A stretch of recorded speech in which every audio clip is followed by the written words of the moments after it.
আপনার সঙ্গে একটু পরিচিত হই। আপনার নাম? আমার পুরো নাম নাদিয়া ইসলাম লিসা। নাদিয়া ইসলাম লিসা। বয়স কত নাদিয়া? 21 বছর। 21 বছর জগৎ। কোথায় আছেন এখন? ঢাকাতে? ঢাকা ক্যান্টনমেন্টে। ঢাকা ক্যান্টনমেন্ট। আর জন্ম জেলা? জন্ম জেলা ময়মনসিংহ, থানা গৌরীপুর। ময়মনসিংহের গৌরীপুরে মূলত আপনার জন্ম, এবং আজকে জন্ম ঢাকাতেই। মানে আপনি, আমার দেশ হলো ময়মনসিংহ, পিতৃভিটা বা যাই বলি না কেন, দেশের বাড়ি যেটা বলি।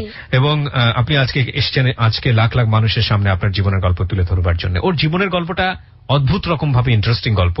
শুরু করি। নাদিয়া, কোথা থেকে শুরু করবেন? একেবারে ছোটবেলা থেকে? জি, ছোটবেলা থেকে।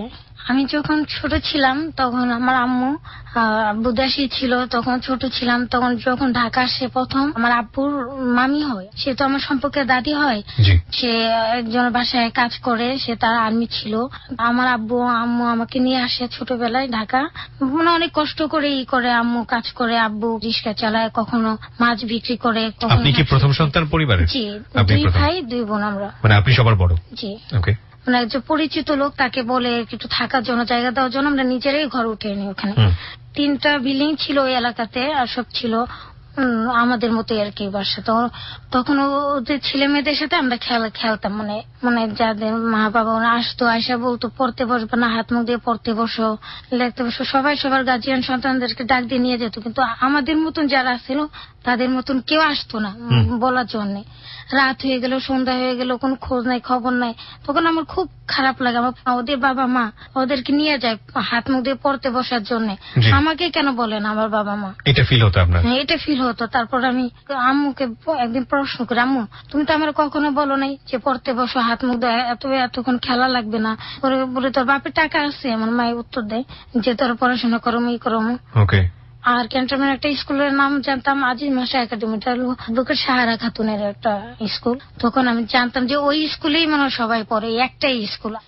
তখন আমার মাকে বলতাম আমাকে আজিজ মাস্টার একাডেমিতে ভর্তি করে দিবে। আমি সবার বাবা মা নিয়ে আছে, তুমি তো আমার কখনো ভর্তি করো না, পড়াও না, এগুলো বলতাম। তারপরে আমার বাবা আমাকে অনেক ভালোবাসতো। আমার আব্বা বলতো আচ্ছা ঠিক আছে আমি দেখবো না, কথা বলে আমার মেয়ে পড়তে চাই দিই। তারপরে ওই বাসার লোকজন শুনতো আর কি, যে বাসায় আমার মায়ের কাজ করতো। তারপর বলছে ওকে মাদ্রাসায় আমরা দেখে কম পয়সায় ফ্রি করাই দেবো না একজনকে। আমার ছোট ভাই ছিল, সমবয়সী ছিলাম, তো একসাথে ভর্তি করাই দেয়। তখন আমার 6 বছর বয়স, 2003 সালে। তারপরে যখন পড়াশোনা করি, কিন্তু গার্জিয়ানে দেখবে ডায়েরিতে কি পড়া দিছে, ওটা দেখে যে পড়াবে সেরকম আমার ফ্যামিলি থেকে কেউ বুঝতো না। তারপর যখন আমি ক্লাসে যেতাম টিচারদের মায়ের খেতাম। তারপরে আর কি বলতো পড়ে আসতে পারো না। অনেক স্টুডেন্ট ছিল, ওরাও বলতো যে পড়ে আসতে পারো না, না পড়ে আসো, খালি পরে স্কুলে আসো যাও, এগুলো আর কি অনেক কিছু বলতো। তারপর আমার খুব খারাপ লাগতাম যে আমি কি পড়বো। আমি জানতাম যে স্কুলে যা পড়ে তাই, অনেক সকালে যাই যাতে ওদের কাছ থেকে যেন পড়াটা একটু বুঝে নেই। তারপর ওদেরকে আমি বলি যে কি পড়বো, তোমরা আজকে কি পড়ে আসছো, আমাকে একটু বলবো, আমি এটা শিখবো এখন। ওরাও ছোট ছিল, আমিও ছোট ছিলাম, ওরা বিরক্ত হয়ে যেত যে বাসা থেকে পড়ে আসতে পারো না, বাসা থেকে তোমার মা বাবা পড়াইতে পারে না, ডায়েরি দেখে পড়ে আসতে পারো না।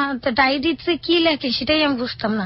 একা একা এর কাছে জিগায়, তার কাছে জিগায়। তারপর এরকম করতে করতে তারপরে এক পর্যায়ে আর কি পড়াটা মানে একটু মানে কোন রকম আগাই। কখনো থেকে রেজাল্ট খারাপ হয়, তারপর আবার অনেক রাখে, আবার ওই বছর থাকি, আবার কষ্ট করে উঠি যাতে ফেল না করি। আর যে মাদ্রাসায় প্রথম টিচার মানে অনেক মারধর করতো, ওই মায়ের খেয়ে মনে হতো যে পড়াশোনা করবো না, আমি কিভাবে পড়বো। তারপরে আমি মায়ের উপর রাগ হয়ে বলতাম পড়াইতে পারো না, সবাই সবার বাবা মাকে পড়ায়। মানে আপনি পড়া পারতেন না বলে গায়ে হাত তুলতো, তাই তো? জি। ওকে। আমার মা যে পারে না, তা আমাকে কিভাবে পড়াবে সেটা আমি বুঝতাম না। তারপর আমাদের ওখানে একজন সরকারি কর্মকর্তা ছিল, আর্মি চাকরি করতো, তারা আবার গরু পালতো। তাদের বাসায় আমি কাজ করে দেবো, তারা আমাকে শুধু পড়াবে, কোনো বেতন দিবে না। আমার ভাইকেও পড়াবে, আমার ভাই আর কি মানুষের বাসায় গরু দুধ দিবে আর কি।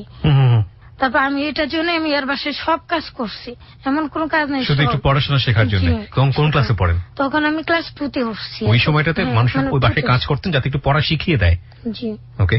তারপরে জাস্ট বাংলা বইটা শুধু ধরায় দিত, বলতো এটা পড়ো এটা পড়ো। তো কখনো বলতো না যে এটা কি সরায় থেকে তো শিখবো, মানে অন্ধ মানুষের মতন আর কি পড়ছি। পরে মানে বসাই দিয়া তারা মতন চলে যেত রুমে। আবার রাত্রে সন্ধ্যার দিকে পড়তে যেতাম, তো আবার রাত্রে কাজ করে আবার চলে আসতাম। তারপর আমার আম্মু আরেকটা বাসায় কাজ করতো ক্যান্টনমেন্টে ওখানে। তারপর ওই বাসায় আবার যাইতাম সিলেট নিয়ে আর চক নিয়ে।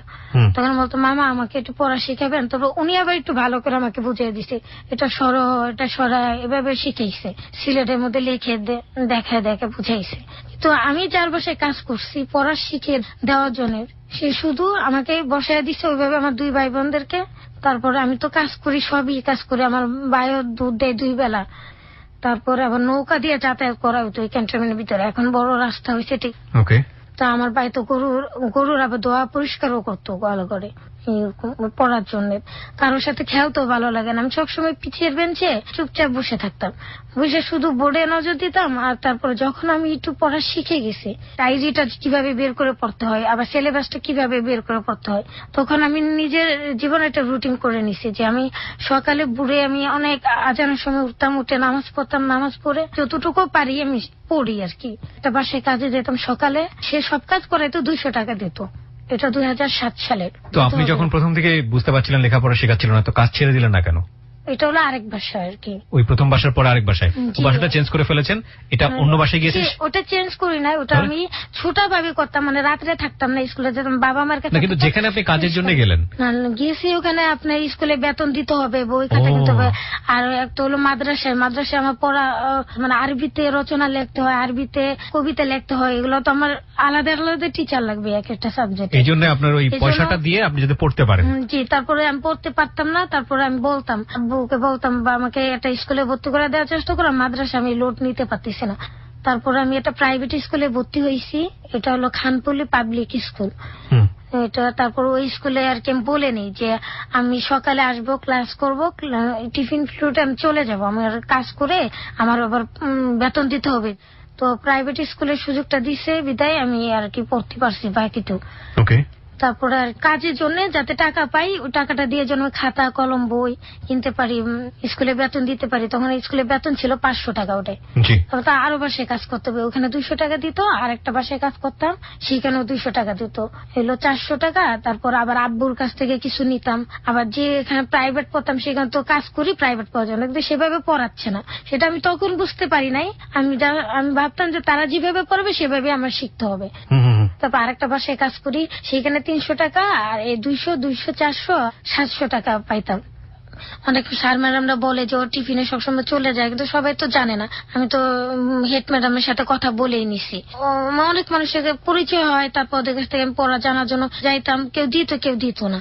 2010 সালে কি 11 সাল থেকে আমি পড়াটা পুরোপুরি ধরে ফেলছি, কিভাবে পড়তে হয়। তখন জাস্ট বুঝাই দিলে আমি পারবো। 2010-এর শেষের দিক দিয়ে আমাদের বাসায় ফোন ছিল, আমার আব্বু ফোন কিনে, ওটা দিয়ে আর কি আমি চালাই। আমি মাদ্রাসায় একদিন নিয়ে যাই সাইলেন্ট করে ফোনটা। তারপর আমার একটা ফ্রেন্ড, ওর নাম শ্রাবন্তী, আমার সাথে পড়তো। তারপর ও আর কি আমাকে মোবাইলটা আর কি আমার কাছ থেকে আর কি চাইছিল আর কি কারোর সাথে কথা বলবে। তারপর ফোন দিছে, রিসিভ করে নাই। তারপর আমি বাসায় চলে আসছি। তারপরে আমাকে ফোন দিছে আর কি কতক্ষণ পরে, আমি বুঝতে পারি না। তারপর আমি বললাম যে হ্যালো, আপনি কে? আমি নাহিদ বলছি, আপনি ফোন দিচ্ছেন, আপনি কে? তারপর বললাম আমি তো ফোন দিই নাই, হয়তো আমার বান্ধবী ফোন দিছে, ওর নাম শ্রাবন্তী। আচ্ছা ঠিক আছে, আমি শ্রাবন্তীর কাছে যাই, তারপর আমি আপনাকে ফোনে কথা বলে দেবো। এ বলে আমি রাইখা দিই। তারপর আমি শ্রাবন্তীকে বলি, তারপর শ্রাবন্তী আবার ফোন দেওয়ার চেষ্টা করে, ফোন দেয়, আবার রিসিভ করে না। তারপর আবার ওই ছেলেটা আবার আমাকে ফোন দেয়। পরে আমি বললাম আচ্ছা শ্রাবন্তী ফোন দিয়েছিল আমার ফোন থেকে, আপনি তখন রিসিভ করেন নাই। এই কথা বলে আমি কেটে দিই। আমি আর কোনো কথা হয় না। তারপর কুরবানি ঈদে আমাকে আর কি একটা মেসেজ করে, মানে ঈদ মোবারক জানায়। তখন আমি ওই মেসেজটা কি আমি পড়তে পারতেছি না। এই মেসেজটা কে পাঠিয়েছে? এই মেসেজটা শ্রাবন্তীর ফ্রেন্ড, যে আমার ফোন থেকে ফোন দিয়েছিল, তার নাম নাহিদ। ও মানে শ্রাবন্তী আপনার ফোন থেকে নাহিদকে ফোন দিয়েছিল, সেই একটা টেক্সট পাঠিয়েছে আমার ফোনে। তখন আপনি জানতেন না যে নাহিদ আপনাকে, নাহিদ বা কে কোন ছেলে পড়ছে? না, এটা আমি জানতাম না। আচ্ছা, তারপর কি হলো? তখন আমি ওই মেসেজটা তাকে ফিডব্যাক দিই, ফোন দিয়ে বলে কে আপনি আমাকে মেসেজ জানালেন। আমি বললাম আচ্ছা, তো আপনিই তো আমাকে রাত্রে মেসেজ করলেন, সেই মেসেজটাই তো আমি আপনাকে ফিডব্যাক দিছি। তারপরে এই কথা বলে আমি রেখে দেই। তারপরে এই নাম্বার থেকে ওর একটা কাজিন, ওর নাম সবুজ, নাহিদের কাজিন, ওর সবুজ নাম, পরবর্তীতে জানতে পারছে। ফোন দিয়ে বলে আর কি যেমন আছো জান, এটা সেটা। আমি বললাম কে আপনি জান বলতেছেন। কত বছর বয়স তখন আপনার? তো ক্লাস 6-এ, 11 সালে। 10-11 বছর বয়স। হ্যাঁ বলেন। আপনার তো আমি চিনি না, তোমার সাথে কত ঘুরছি, কত মজা করছেন, তুমি আমার ভুলে গেছো, আমি কাজ হতো, এগুলো কথা শুনলে তো আমার বাসায় সমস্যা হবে, আপনি ফোন রাখেন। এই কথা করার পরে তারপর কিছুক্ষণ পর নাহিদ আমাকে ফোন দেয়, তারপর বললো যে এটা আমার কাজিন। আমি বললাম এই নাম্বার থেকে এরকম এরকম কথা বলছে, বলে ও আমার কাজিন, ওর সবুজ ওর নাম, আমার ছোট ভাই, উনি আমার সাথে কথা বলে কি ফ্রেন্ডশিপ করতে চায়, এরকম দেখা করতে চায়। উনি দেশে ছিল শরীয়তপুর। তারপরে আমি বললাম ঠিক আছে আপনি আসেন, দেখা হবে। তারপরে সিগন্যাল মার্ট আর কি আমাদের ক্যান্টনমেন্টে, ওখানে আর কি দেখা হয়। ও দেখছে ও আমার সাথে আর কথা বলে নাই, শ্রাবন্তীর বিষয়ে যদি কোনো কথা থাকে তাহলে আমাকে ফোন দেয়। আর তো ওর যে কাজিন সবুজ নাম, ও আমাকে আবার ফোন দিত, ফ্রেন্ডশিপ করতে চায়, কথা বলতে চায়, মেসেজ করতে। এই মেসেজ গুলো আমি পড়তে পারতাম না, আমি কারোর কাছে যাইতাম, দেখো তো এটা কি লেখা পাঠাইছে, অনেকে হাসাহাসি করতো, আমি বুঝতাম না। হ্যাঁ, পড়তে হাসাহাসি করতো। তারপরে এই মেসেজ গুলো আমি পড়ার খুব চেষ্টা করতাম, মানে পড়তে পড়তে দেখি কি এই মেসেজ থেকে আমি ইংলিশটা শিখে যাই, যে ইংলিশটা কিভাবে কিভাবে ওয়ার্ড গুলো ভেঙে ভেঙে পড়তে হবে। একমাত্র ওই মেসেজ পড়াতেই আমি একটু চালু হয়েছি, ইংলিশটা একটু বুঝি। তারপর আমি মনে মনে বলি যে এদের সাথে ফ্রেন্ডশিপ করব, কথা বলবো, আর আমার অনেক মেসেজ পাঠাবে, আমি আরো কিছু শিখতে পারবো। 7 উঠবো, তখন আমি রুটিন তৈরি করি যে আমি অনেক ভালো করে পড়বো, টিচার নিব পড়ার জন্য। আমি এখন আরো কাজও নিছি। মানে এটা করতেন কি, মানুষের বাসায় কাজ করতেন, প্লাস যে পয়সাটা পেতেন ওটা দিয়ে আপনি নিজে নিজে পড়াশোনা করতেন? জি, নিজে খরচ করতাম টুকিটাকি যা লাগতো। এরপর যে দেখা গেছে ওর কাছ থেকে অনেক ছেলে নাম্বারটা নিয়ে নিছে, আমার ফোন নাম্বার। অনেক ছেলের আর কি মানে কথা বলতো, মেসেজ আমি বলতাম আপনি মেসেজ পাঠান, জাস্ট পড়তাম যাতে আমি পড়ে যেন শিখতে পারি ইংলিশটা। ওকে। তারপরে ওরা অনেক মেসেজ পাঠাইতো, তারপরে আমি এবার যে ইংলিশে পাঠাইতো সেগুলো একটু একটু বুঝতাম, আর একটু যেটা না বুঝতাম আর কারো কাছ থেকে জিজ্ঞেস করতাম। ওকে। তারপর আমি ওই সকালে ভোরে নামাজ পড়তাম, নামাজ পড়ে বাসায় কাজে যেতাম, পাশাপাশি ছিল বাসাটা, বাসায় আসতাম, এসে রেডি হয়ে স্কুলে চলে যেতাম। কোনো সময় খাওয়ার সময় পেলে খাওয়া যেতাম, আর কোনো সময় না খাওয়ার সময় পেলে চলে যেতাম। তারপর যেদিন না খাওয়া যায় সেদিন আব্বা জানে যে আমার মেয়ে হয়তো কিছু খায় নাই, খাবার নিয়ে যেত স্কুলে, নিয়ে বসায় খাওয়াইতো। আপনার বাবা? জি। বাহ। আর আবার টিচারও ঢুকতে দিত না, যে ক্লাস শুরু হয়ে গেছে বলে। ওই সময় মানুষের বাসায় কি কাজ করতেন আপনি? কয়টা বাসায় কাজ করতেন? 3টা বাসা, পড়ার জন্য একটা 4টা বাসা, টোটাল 4টা বাসায় কাজ করতেন। কি কি কাজ থাকতো? থালা বাসন ধোয়া, থালাবাটি ধোয়া, ফার্নিচার মোছা, বিছনা ঝাড়া দিয়ে ঘর ঝাড়ু দিয়ে ঘর মোছা, কাপড় কাচা, রুটি বেলতে হতো। আবার স্কুল থেকে আইসা আমরা রাত্রে বেলা সবজি কাটা রাখতাম, আর একটা দিনের বেলা রান্না করতাম, এইগুলো কাজই করতাম। Nothing is impossible in life. একটা ছোট্ট বাচ্চা স্বপ্ন হচ্ছে শুধু লেখাপড়া শিখবে, বাবা দিতে পারবে না টাকা, এই জন্য মানুষের বাসায় কাজ করে সে লেখাপড়া করছে। তারপরে আমি এভাবে আর কি সকালে উঠে নামাজ পড়ি, তখন আব্বু বলতো যে তুমি সবার জন্য দোয়া করবা, আর আল্লাহর কাছে বলবা যে আল্লাহ যেন তোমার ভালো কাজ করে যেন যাইতে পারি, সৎভাবে যেন চলতে পারি। 8টার একটু আগে আমার প্রেজেন্ট করতে, আমি পিটি করতে পারি না, এই পিটির জন্য প্রচুর মাইর খাইতাম। পিটি ধরতে পারতেন না কেন? টাইম মিলাতে পারতেন? টাইম মিলাইতে পারতাম না, পিটি শেষ হয়ে গেছে, দেখতেছি ওই মুহূর্তে গেছি, তখন রোদের মধ্যে মানে দাঁড়া করায় রাখতো, তখন খুব খারাপ লাগতো, যে পুরো ক্লাসটা পুরো রোদের মধ্যে কান ধরে, খুব খারাপ লাগে। ফেসবুকে অনেকদিন আগে এরকম একটা ভিডিও দেখেছিলাম, তখন মনে হতো মানুষের ইমোশন গুলো নিয়ে খেলা করার জন্য এই ধরনের ভিডিওগুলো, কিন্তু দেখুন বাস্তবটা আসলে কতটা নির্মম। যে ভিডিওটা এরকম ছিল, ছেলেটা সারাদিন কাজ করে তাকে বিভিন্ন জায়গায় গিয়ে স্কুলে যেতে হয়, এবং স্কুলে যাওয়ার সময় এটা লেট হয়ে যায় বলে টিচার প্রতিদিন ক্লাসে ঢোকার সময় তাকে বকা দেয়। অনেকেই দেখেছেন আমি নিশ্চিত। হঠাৎ করে একদিন টিচার কিউরিওসিটি হলো যে প্রতিদিন ওইরকম বকা খায়, কি কারণে ওরকম বকা খায়। টিচার ওর পিছে পিছে গেল, ওকে ফলো করলো এবং দেখলো যে অনেক জায়গায় ও কাজ করে, বাসার কাজ করে বাসায় যায়, বাসায় গিয়ে সবার কাজ করে তারপরে ওই স্কুলে ঢোকে, এবং যে কারণে ওর ক্লাসে দেরি হয়ে যায়। এবং আজকে যে গল্পটা শুনলাম সেটার সাথে এত বেশি মিল। 21 বছর মাত্র বয়স, এই 21 বছরের জীবনের যে গল্পটা, সেটা আজকে অনেককেই নাড়া দিবে। অনেক ছেলে মেয়ে আছো এখানে যারা লেখাপড়া করতে চাও না, বাবা মা অনেক আদর যত্ন করে সবকিছু মুখে তুলে দেয়, তারপরেও খেতে চাও না, যা চাও মুখ থেকে বলার আগেই তোমাদের হাতের কাছে পৌঁছে যায়। তারা আজকে এই মেয়েটির জীবনের গল্প শুনো। 3-4টা বাসায় কাজ করে 2টো পয়সা রোজগার করতো শুধুমাত্র লেখাপড়াটা ঠিক মতো করার জন্য, এবং তারপরেও প্রতিদিন পিটিতে দেরি হতো বলে তাকে ক্লাসের বাইরে দাঁড় করে রাখা হতো, এবং সেটা সে মুখ বন্ধ করে সহ্য করত। শুনি তারপর। কান ধরে পুরো ক্লাসটা ঘুরতে হতো। কান ধরে? জি। তো তুমি বলতে না টিচারদেরকে যে আমার এই কারণে? বলছি যে স্যার আমি বাসায় কাজ করছি তো এই জন্য দেরি হয়েছে, তুমি জানো না এরকম সকালে উঠতে পারো না।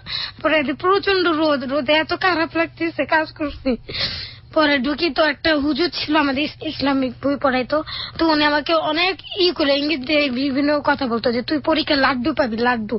তারপর আমি মনে মনে আমি জেদ করি, আমি জাস্ট পরীক্ষার পড়া পড়ি, আমি ক্লাসে পড়াগুলো আমি পড়ি না, আমি সিলেবাস দেখে দেখে পরীক্ষার পড়া আগাই, আমি লেখা দেই, আমার রুটিন গুলো করে আমি সকালে উঠে নামাজ পড়বো, নামাজ পড়ে কাজে যাবো, কাজে থেকে স্কুলে যাবো, স্কুলতে আইসা আবার কাজে যাই, বাসায় 10টার দিকে আইসা আবার টিফিন পিরিয়ডে দাঁড়ে কাছে ছিল তো। তারপর কাজ করার পরে আপনার 3টা বাজে যেতেছে, গোসল করে খাওয়া দাওয়া করে ঘুমাই, ঘুমে থেকে উঠা একটু ওই অবসর সময় মেসেজ গুলা পড়তাম, মেসেজ গুলা পড়া তারপর রুটিন অনুযায়ী পড়তাম। আমি মোবাইলে অ্যালার্ম দিয়ে রাখতাম, আমি 40 মিনিট পড়বো বাংলা বই, আর 40 মিনিট পড়বো ধর্ম বই, এরকম এরকম অ্যালার্ম দিয়ে রাখতাম। আমার পড়তে কি একটা শিখে আমার মনে থাকতো না পড়াশোনা, অনেক কষ্ট করে শিখতাম, একটা পড়া শিখতে গেলে অনেক সময় লাগতো, কোন সময় রাত 1টা 2টা বাজে গেছে। তারপর আব্বা বলে মা তোমার আর পড়া লাগবে না, তুমি ঘুমিয়ে পড়ো। 20 মার্কে আর কি ক্লাসে একটা পরীক্ষা হয়, দেখে ওই ওনার কাছে আমি কোনো পড়া পারি না, পড়া দিই না, কিন্তু পরীক্ষার রেজাল্টে দিয়ে আমার পরীক্ষা নৈবিত্তিক গুলো আমি খুব ভালো অ্যান্সার করি খুব।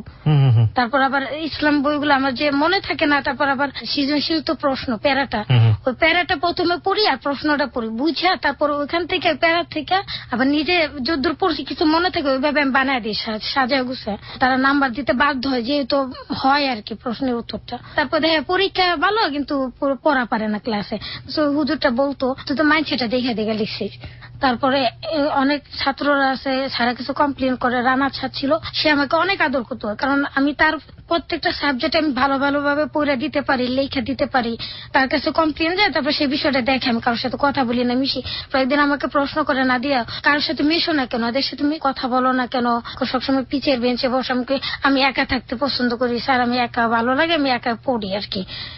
কারো কাছে মিশি না, হয়তো ওরা অন্যভাবে কথা বলে, বলে যে আমার স্টাইল নাই, মডেল নাই, এটা সেটা। তবে আমি স্যাররা বলছি ওরা তো আমাকে বুঝে না, ওরা না বুঝলে আমি ওদের সাথে অ্যাডজাস্ট করতে পারতেছি না, আমি কিভাবে মিশবো। তারপরে উনি আবার গারস্থ একটা বই ছিল, উনি আবার ওটার ক্লাস নিত।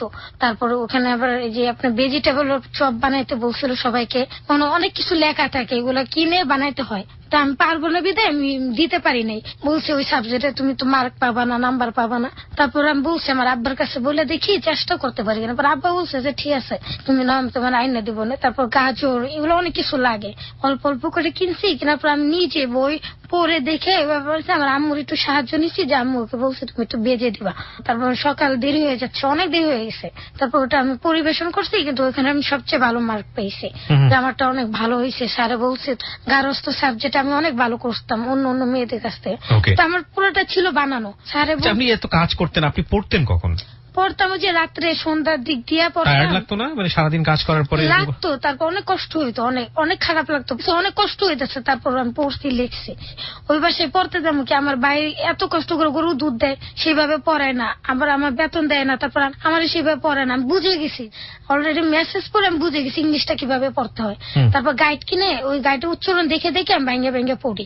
তারপর ওই বাসাটা আমি ছেড়ে দিই, আমি বলি মা ওরা আমাকে শিখাইতে পারে নাই, কিন্তু আমাকে আমার যে শিক্ষার জন্য আমি গেছি ওই শিক্ষাটা তারা দিতে পারে নাই। তারা সারাক্ষণ একটা বাংলা বই দিয়ে বসায় রাখতো। মহিলা তো আবার পড়তো না, হাজবেন্ড মাঝে মধ্যে পড়াশোনা করাইতে দিত, দেখতো কি মানে অনেক কিছু কাঁচা পড়াই নাই, সেও আমাকে বুঝে না। বেয়াদম আমাকে 2 ভাই বোন রে কানের মধ্যে কি কোন ছেতে বাইরে ইচ্ছে মতো। 21 বছরের জীবন, কিন্তু মনে হচ্ছে 21 ঘন্টা আগে ঘটেছে।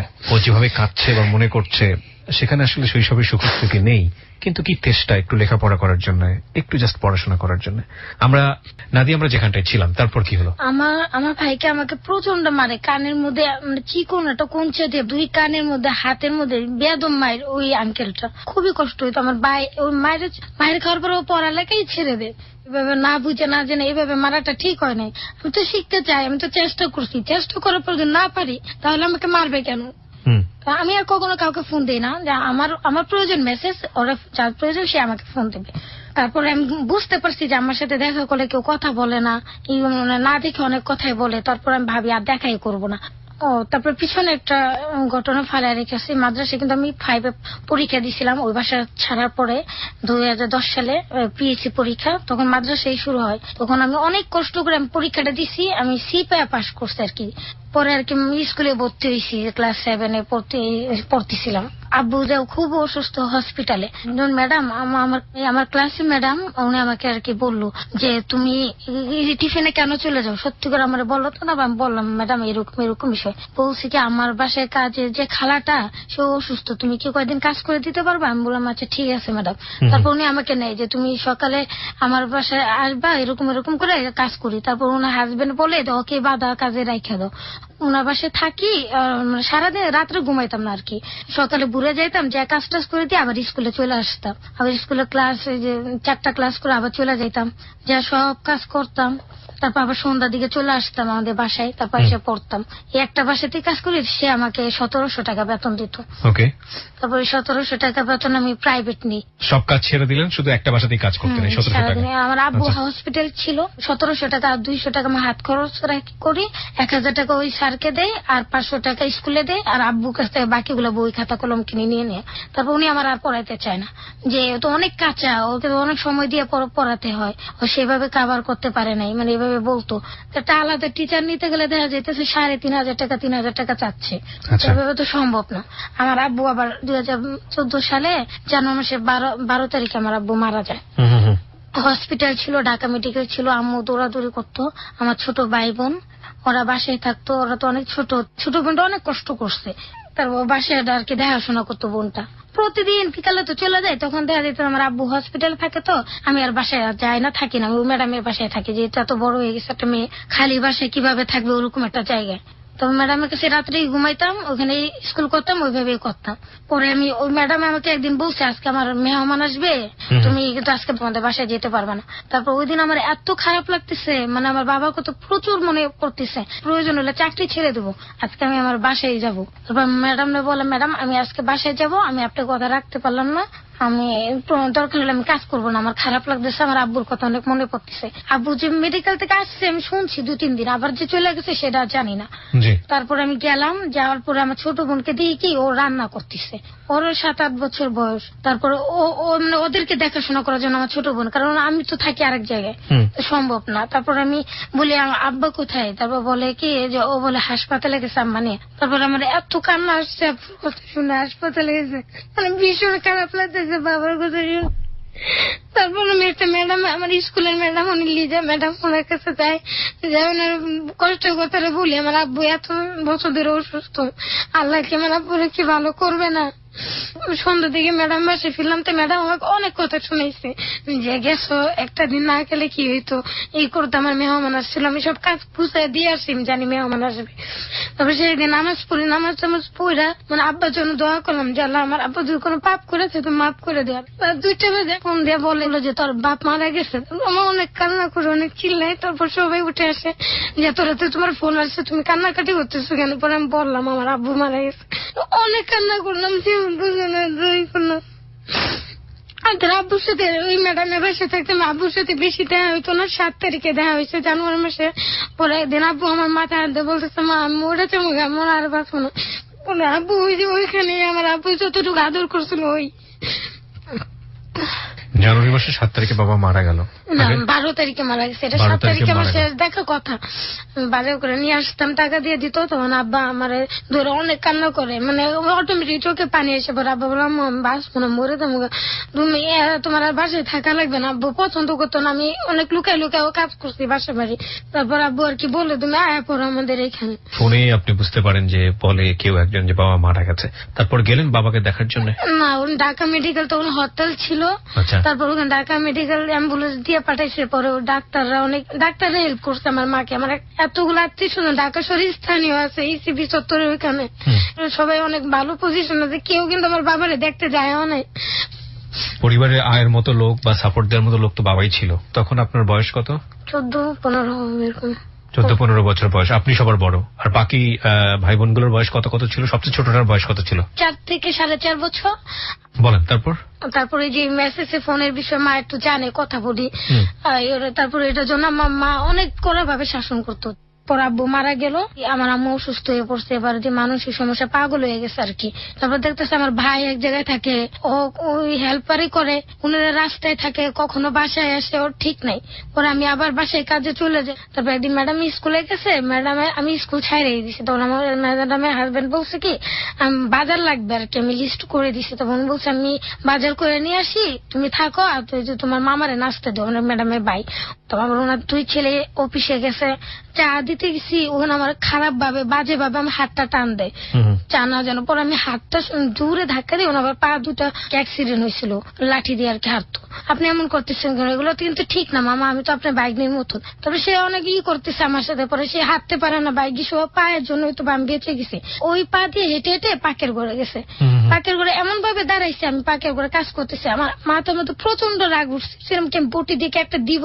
তারপরে ভাবলাম না থাক, আবার অনেক সমস্যা হইতে পারে। তো ওনাকে আমি সাইড দিছি এইভাবে ভিতরে ঢোকার জন্য, আসার জন্য। তারপর উনি যখন ভিতরের সাইড ঢুকছে, ওনাকে আমি এমন জোরে ধাক্কা দিছি, ওইখানে আর কি পড়ে গেছে অনেক জোরে। আমি তাড়াতাড়ি বের হয়ে, আমি বাসার রুম থেকে বের হয়ে সরাসরি আমি স্কুলে চলে গেছি ম্যাডামের কাছে।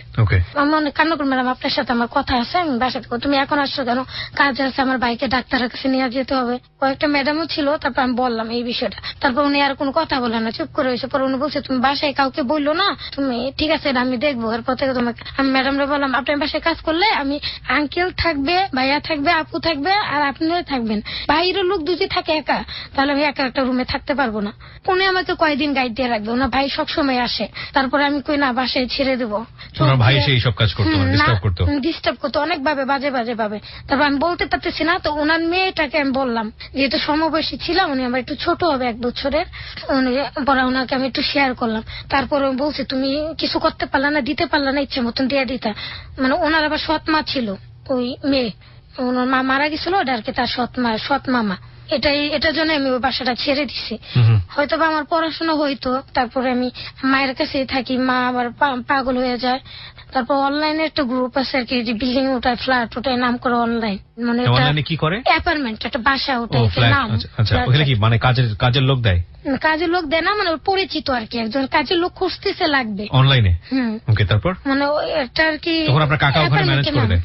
ওকে, দেয় আর কি, কাকা দেয়, কাকার স্বার্থে, যাই হোক কাকার স্বার্থে সে অনলাইন থেকে ম্যানেজ করে দেয়, হোয়াটএভার ইট ইজ। কাকা আপনাকে এক জায়গায় কাজের জায়গায় দিল আর কি, দিল। তারপর কাকা মানে কেমন কাকা? এটা হলো আমার আব্বার আপন মামাতো ভাই।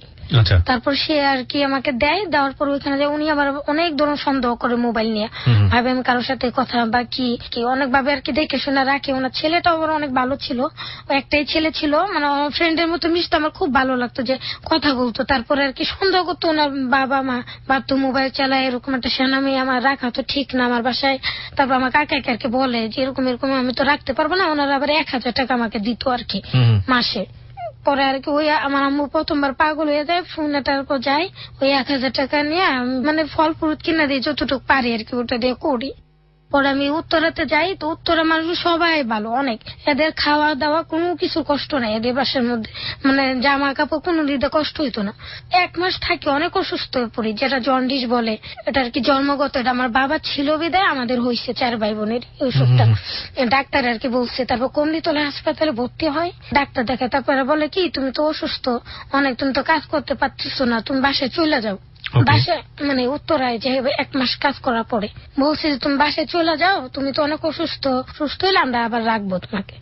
ফেব্রুয়ারি মাসে 21 তারিখে আমার আব্বুর আর কি মৃত্যুবার্ষিকী হয় আর কি, এরকম আর কি। তারপর ওটার মধ্যে আমি যাই, ওখানে এক লোকে আমাকে দেখে, আমার নাম্বারটা কিভাবে কালেক্ট করে আমি জানি না, আমার পরিচিত মাধ্যমে, সে আবার অনেক বয়স হইবে, তার 2টা বাচ্চাও আছে। একদম ফোন দেয়, বলছে আমি আপনাকে এভাবে দেখছি, আপনার আব্বুর মৃত্যুবার্ষিকী খাইতে গেছিলাম, এসে আমি আপনার সাথে কথা বলতে চাই। তারপরে আমি বললাম আমি আপনার চিন না যাই না, আমি আপনার সাথে কেন কথা বলবো, এরকম আর কি কথা হয়। তারপরে উনি আমার ফোন দেয়, কথা বলেই তো কথা বলে, অনেক বয়স্ক লোক। তারপরে আমারও কেমন যেন ইচ্ছা করতেছে না তার সাথে কথা বলতে, যে আমি এমন একটা মেয়ে, ওনার সাথে আমি কেন কথা বলবো। তো উনি কেন কথা বলতো, তো কিছু বলতো না, বলতো এমনি কথা বলেই। তারপরে আমি ভাবতাম নিশ্চয়ই ওনার মনে কোনো খারাপ মতলব আছে, এই জন্যই আমার সাথে বন্ধুত্ব করতে চাচ্ছে। পরে এই জন্য আমি বেশি এড়িয়ে চলতাম ওনাকে। তারপর আবার যখন আমি আরেকবার একটু জিজ্ঞেস করছি স্পেসিফিক করার জন্য, কে ছিল এই লোকটা? ক্যান্টনমেন্টের ভিতরে, কিন্তু সে আমাকে মিথ্যা পরিচয় দেয় যে অন্য আর কি থাকে, কিন্তু এয়ারপোর্টে চাকরি করে। তার সঙ্গে দেখা হতো আপনি? হ্যাঁ, উনি ক্যান্টনমেন্টের 2টা বাড়ি, অনেক বড় লোক, নামটা আমি বলতে চাচ্ছি না। আমি কথা বলা অফ করে দিছি, এরকম বয়সে লোকের সাথে আমি কেন কথা বলবো। তারপরে দেখলাম অনেক খারাপ লাগে, বন্ধু নাই, কারো কাছে শেয়ার করতে পারি না। ওনাকে বলতাম আমার ভালো লাগতেছে না, আমার সাথে একটু কথা বলবেন, আমি সরাসরি কথা বলবো। তারপর উনি আমাকে কখনো, উনি আবার ওনার সাথে আমি একাও ঘুরছি, কিন্তু কোনোদিন আমাকে খারাপ ভাবে তখন আমি দিই নাই। তো তার মতলব ছিল সে আমার নিজের ইচ্ছাই হবে, তবে সে নিজেও সরে গেছে। পরে আমাকে বললো যে তোমার দিয়ে কাজ হবে না, আমি যেরকম চাইছি তুমি সেরকম করতেছো না, আমাকে সবসময় এরা চলো। তারপর আমি বললাম জি আপনি যে মতলব নিয়ে আমার কাছে কথা বলছেন, যোগাযোগ করছেন, ওটা কখনো সম্ভব না। এই জন্য ওনার সাথে একদিন মানে ঘুরলাম বলতে কি আমার ভালো লাগতেছে না, ওনার বাইক দিয়ে আর কি একটু ঘুরাইলো এই। তারপরে আমি চলে আসি, ওইভাবে আর কি ওনার সাথে আর যোগাযোগ করি না, কথা বলি না। তারপরে কমলিতলে আমি 2 মাসেরও বেশি আমি ভর্তি ছিলাম। ওখানে আমি অনেক ট্রিটমেন্ট করাইছে, অনেক টাকা গেছে। আবার আমি যে বাসায় উত্তরাতে কাজ করছি ওখান থেকে আবার কিছু টাকা দিয়ে আমাকে হেল্প করছে। আমার মায়ের টাকা ছিল, আমার ভাইয়ের টাকা ছিল, এগুলো দিয়ে আমার মা করছে। তখন আমার মা একটু সুস্থ আর কি। তারপরে সংসার চলতো কিভাবে ওই সময়টা দেখতো? আমার ভাই হেল্পারি করতো আর আমি কাজ করতাম। আমি কি সব দিতাম না, আমার মানে আমার যে অল্প বেতন করে আমার নিজেরই চলে যায়। দেখা যাচ্ছে আমি কারো বাসায় কাজে গেলে আমার মাথা চুল দেখেই বলে যে অনেক তেল লাগবে, মাথার চুল দেখে বলে অনেক তেল লাগবে। তোমার চুল তো অতটা বড় না, এই চুল দেখে বলতো কি অনেক তেল ঘন ছিল। আমি ছবি আনতে পারি না, 2012 সালে অনেক স্মৃতি আছে ছবি টবি। তো এই চুল দেখে বলতো যে তোমার চুলে অনেক তেল লাগবে, এই জন্য তোমার চাকরি দিবে না। না চাকরি দিবে না, বলছে যে তোমার তো অনেক খরচ লাগবে, তো তোমার এত টাকা দিব কেন, তোমার তো তেলের পিছনে যাবে তোমার বেতনের সমান, এটা বলতো আর কি। তারপর আমি বলতাম ঠিক আছে আমার বেতনের টাকা দিয়ে আমি তেল কিনে নিব। হসপিটালে ছিলাম তো ওনার একটা ডাক্তার। তুমি ওই সময় পড়াশোনা করতে পারতা? ওই সময় পড়াশোনা বন্ধ হয়ে গেল? কোন ক্লাসে থাকতে? এটা হলো ক্লাস 8 এ। আমি তো পড়ি নাই, তারপর আমি 5 এ পরীক্ষা দিলাম, ক্লাস 8 এর জায়গায়। ভাবছিলাম যে 2 বছর পরে যে আবার বয়স কমিয়ে দিছি স্যার ইয়াতে আপনার। তোমার যখন পড়াটা বন্ধ হয়ে গেল বাবার মানে মৃত্যুর পর, তখন তুমি টাকা পয়সা গুলো ফ্যামিলিতে দিতে, যাতে ফ্যামিলি কোন রকম ভাবে চলতে পারে, তাই তো? দিতাম, আবার নিজে কিছু খরচ লাগতো। সেটা তো লাগবে, একটা মানুষ বেঁচে থাকতে হলে সেটার খরচ তো লাগেই। তখন তোমার পড়াশোনা একেবারেই বন্ধ, তখন তুমি কয় বাসায় কাজ করো? এক বাসাতেই? তখন বান্দা বাসায় কাজ করি। বান্দা বাসায় কাজ করো। আমি শুধু এমনি জানার জন্য বলছি, ওই বান্দা বাসায় কয় টাকা পেতে তুমি? আর উত্তরাতে যখন গেছিলাম তখন 2000 টাকাই ছিল। একটা বাসায় কাজ করছো তখন তুমি? জি। ওইখানে কত টাকা পেতা? তখন 2000 দিত। 2000 টাকা পেতা। 2000 টাকা দিয়ে তুমি কয় টাকা রাখতে নিজের জন্য, আর কয় টাকা বাসায় দিতা? খরচ লাগতো, আমি 500 রাখতাম, 1500 দিতাম, আবার কোন সময় 1000 দিতাম, 500 রাখতাম। আমরা ছোট্ট একটা বিরতি নেব প্রিয় শ্রোতা, 5 মিনিটের বিরতি। মধ্যবিত্ত পরিবারের মানুষ যারা আছে তাদের প্রত্যেকের বাসাতেই কোনো না কোনো ভাবে এই গৃহকর্মী যারা আছেন তাদের খুব প্রয়োজন হয়। এই গৃহকর্মী পাওয়া খুবই টাফ, অনেকেই বলেন। কিন্তু যারা পান, বিশেষ করে আমি আমার বাসার একটা গল্প বলি আপনাদেরকে। আমি ওই নতুন বাসাটায় উঠেছি প্রায় বছরখানেক হবে। এই বছরখানেক আমার একদম জানালার সাথে লাগানো বাসাটা, বছরখানেকে মোটামুটি 12 থেকে 13 জন কাজের মানুষ চেঞ্জ হয়ে গেছে। প্রতিটা কাজের মানুষ আসে এবং তারপরে চিল্লাচিল্লি শব্দ পাওয়া যায়। যেটা দেখলাম যে 12 জন 12 রকমের হয়। কেউ কথার প্রত্যুত্তর করে, কেউ কথার প্রত্যুত্তর করে না। সারাটা দিন রাত 24 ঘন্টা ভদ্রমহিলা এই গৃহকর্মীর পেছনে লেগে আছেন, এবং মাঝে মাঝে মনে হয় যে আমরা পুলিশে ইনফর্ম করি। আবার কেউ কেউ আছেন যারা কাজের মানুষের সঙ্গে অনেক ভালো ব্যবহার করেন। আমার এক বন্ধুর গল্প বলতে পারি। সে নাকি গৃহকর্মী দেখেছে, প্রথমে ঢোকার সময় তাকে বলে দিয়েছে আপনি আমার কাছ থেকে এটা চাবেন, এর বেশি কিছু চেতে পারবেন না। সে এতটাই অসহায়, সবকিছু মেনে নিয়েছে। কিন্তু আমরা আজকে যে মানুষটার গল্প এখানে তুলে ধরছি, এরকম মানুষ আমাদের ঢাকা শহরে অসংখ্য আছেন। এরকম মেয়েরা অনেক আছেন যারা বিভিন্ন ভাবে, আমি ঠিক জানি না নির্যাতন বলবো কিনা, সামাজিক এই ধরনের অর্থনৈতিক ভায়োলেন্সের শিকার। আমরা ছোট্ট একটা বিরতির পর ওর যে বাকি জীবনের গল্প সেটা আপনাদেরকে শোনাবো, এবং সেটা খুবই মর্মান্তিক। আমরা তারপরে আমরা কেউ কাজে নেন অসুস্থ দেখে, জন্ডিসের মতো এর রোগটা দেখতে, কিন্তু এটা দীর্ঘ অসুস্থতা আর কি। আমার একটা বোন ছিল, আমার কাজিন, ওনাকে আমি বলি কাজের কথা, তো ওনার পরিচিত মাধ্যমে একটা বাসায় দেয়, তো গুরুসার 1 এ কাজে। তারপর ওখানে কাজ করি, ওখানকার মানুষ সবাই ভালো ছিল। তেমন ওরা বলতো তোমার যা ভালো লাগে নিজে হাতে নিয়ে খাবার, নিজের মতোই করে চলবা। আবার সেম কেস তো ওনার ভাইয়ের সাথে যেমন করে এরকম, উনি আবার ভার্সিটিতে পড়াশোনা করতো, তো বলতো আমার ভয় লাগতেছে, আবার কিছু বিশ্বাস করে কিনা, এরকম একটা ভিআইপি জায়গায় আসছি এরকম আর কি মনে হতো। তখন আমি বললাম যে খালা আমি একটা কথা বলি, আপনি বিশ্বাস করবেন কিনা জানি না, তো আপনি ভাই এমন এমন। তারপর বলছে বিশ্বাস করবো না কেন, ছেলের মানুষ খারাপ, আমার হাজবেন্ড হলেও আমি বিশ্বাস করতাম, সমস্যা না, আমি দেখবো। ওনারা কতক্ষণ দেখে রাখবে, তার অ্যাক্সিডেন্ট হওয়ার আগে চলে যায়। তো ওনার হাজবেন্ড বিআর টিচার, স্কুলের টিচার ছিল, উনি আবার আমাকে বলছো তুমি পড়াশোনা করতে চাইলে আমি তোমাকে সুযোগ দেবো পড়াশোনা করার, খুব ভালো ছিল আর কি। তারপর এখানে আমার কাজ হয় না, ওইটার জন্য আমি ছেড়ে দিছি। আমার পড়াশোনা ওটার দিকে তাকালে কি হবে, একটা অ্যাক্সিডেন্ট তো হবে, এটার জন্য আমি যাই। তারপরে বাড়িতে চলে যাই, আম্মার সাথে থাকি অনেকদিন, 1 মাসের মতো। তো মার্চের পরে ম্যাডাম আমার ফোন দেয়, আমার ভাইয়ের বাসায় কাজে যাবা। ম্যাডামের ভাইয়ের বাসায় আমি আবার ম্যাডামরে বললাম যে আপনি ভাইটা মানে মন, আমার অন্য ভাই, ওটা এমন না, তুমি আসো, সমস্যা হবে না। তারপর ওখানে গেলাম, ওখানে অনেক 1.5 বছরের বেশি কাজ করছি, 6 মাস করে আমি ছেড়ে দিচ্ছি। ওখানে আবার সারাদিন তারা ঘুমায়, আবার মানে এক এক সময় এক এক টাইমে খায়। দুপুর সকালে নাস্তা দুপুরে করে, দুপুরেরটা করে সন্ধ্যায়। তারপর আবার দেখা যাচ্ছে আবার রাতের একটা করে 1টা-1.5টার দিকে। এরকম অনেক পরিশ্রম হয়ে যায়, 2:30 বেজে যায়, আমাদের গুছিয়ে শুইতে 2-3টা বেজে যায়। প্রচুর গেস্ট আসে, উনি আবার উকিল ছিল। তারপর উনি আবার মাঝে মধ্যে মানে আমাকে কিভাবে মানে তার ধান্দা হলো যে আমাকে মানে আমার মানে আমাকে কিভাবে সে ম্যানেজ করবে, সেই সরাসরি বলে না কিছু না, ইশারা ইঙ্গিতে বলে যে আমাকে পা টিপে দাও, এটা সেটা। হ্যাঁ, তারপর পা টিপে দিতাম। তারপর আবার মানে কেউ না থাকলে আর কি, সবাই তো ঘুমাইতো, আমরা আশপাশ তাকায় দেখতো, দেখা যেত আন্টি ঘুমাইতো, এটা বললে তার লাগবে না। ওখানে বুঝতাম না, পরে আমি একদম বুঝছি নিচ্ছি কোনো খারাপ একটা কিছু মতলব আছে। আমি এটা কার মতলবের কথা বলছেন আপনি? এটা হলো যে আমি রাজারবাগে একটা বাসায় কাজ করতাম। কি মানে কর্তা, বাড়ির কর্তার সঙ্গে উনি কোন একটা খারাপ মতলবের মিন করতো মানে? হ্যাঁ, আমাকে আর কি চাইতো আর কি অন্যভাবে। আর তার ওয়াইফকে অনেকবার বলার চেষ্টা করছি, ওনার ওয়াইফটাও আবার সুবিধা ছিল না। তারপর ওনার ছেলে মেয়েগুলো আবার খুবই ভালো ছিল, মানে খুবই খারাপ। মানে কথাটা কি আমি বলবো নাকি, মানে গালি দিয়েছে আপনাকে? গালি দেয় না, মানে ওনার হাজবেন্ড পার্টি পানো কথা বলে, মানে উনি কোন খারাপ ভাবেই করছে আর কি। কি করেছে আমি বুঝতে পেরেছি, ইশারা ইঙ্গিতে বললেই হবে, মানে খারাপ ইঙ্গিত করেছে ওনার সঙ্গে শারীরিক সম্পর্ক করার জন্য বা কোনো কিছু করার জন্য, তাই তো? জি। তারপরে আমি বলছি আঙ্কেল বাথরুমে যাবো, আমি কথা বলে বাথরুমে চলে গেছি। তারপর আমি এটা এড়িয়ে গেলাম। পরের দিন বললাম আমার বাসা থেকে ফোন আসছে, আমি আর কাজ করবো না, এটা বলে আমি প্রায় 2 বছরের কাছাকাছি কাজ করছি বাসাটায়। বেতন ভালো ছিল, 3,500 ছিল প্রথম, তারপর আর কি 500 বাড়ায় দিছে। পরে আমি চলে আসছি। তো আমার একটা বান্ধবীকে আমি বলি, একটা বান্ধবীর সাথে পরিচয়, আমি আবার একটা নাচের একাডেমিতে ভর্তি হয়েছিলাম, শেখার শখ ছিল। ওর নাম জান্নাত ছিল। আমি বললাম এমন এমন আমার ভালো লাগতেছে না, তুই আবি, একটু তোর সাথে কিছু কথা বলবো, আমার মন খারাপ। একে তো আমার বাসায় যা শান্তি নেই, আমার ভাই বোন চিল্লাচিল্লি করে, গরিবের মধ্যে আর কি যা হয়, মানে একটু মেয়েদের নিয়ে অনেক রকমের কথা বলে। এটার জন্য আমার ভাই আমাকে অনেক বকা দিত, মায়ের দূর করতো, ই করতো। আমার ছোট হইলো, তারপরে মানে আমার কেউ বুঝতে চাইতো না। আমি অনেক বোঝানোর চেষ্টা করতাম যে তোমরা যেটা মিন করতেছো আমি আসলে সেরকম না। আমি আমার পরিচিত মানুষের বাসায় বাসায় থাকতাম, দেখা যেতেছে রাস্তায় থাকতেছি। নিজের আপন কাকারে বললাম যে, আমি বললাম শারমিন আছে আমার চাষতো বোন, ওর সাথে থাকি আমি চলে যাবো, রাতটা পার করবো। মানে আমার কাজিন ও আবার ওইরকম ভাবে আমার কাছে গেছিল।